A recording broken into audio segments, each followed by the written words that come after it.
Miren, aquí les muestro cómo hacerle mantenimiento y servicio al carburador de tu moto sin necesidad de llevarlo al mecánico.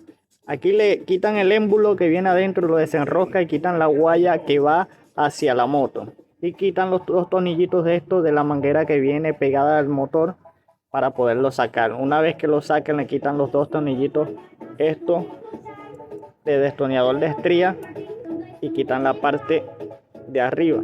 Ellos acá siempre asientan tierra, agua, todo acá. Lo limpian bien con tine y le sacan las acá donde van las agujas y todo esto.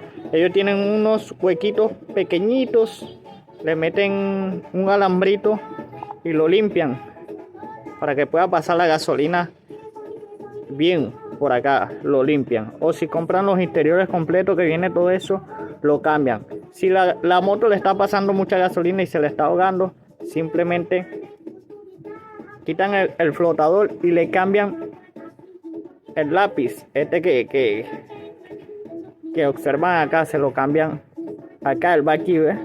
Pero va acá, le colocan uno nuevo para que él selle bien y así de esa manera no te pasa gasolina.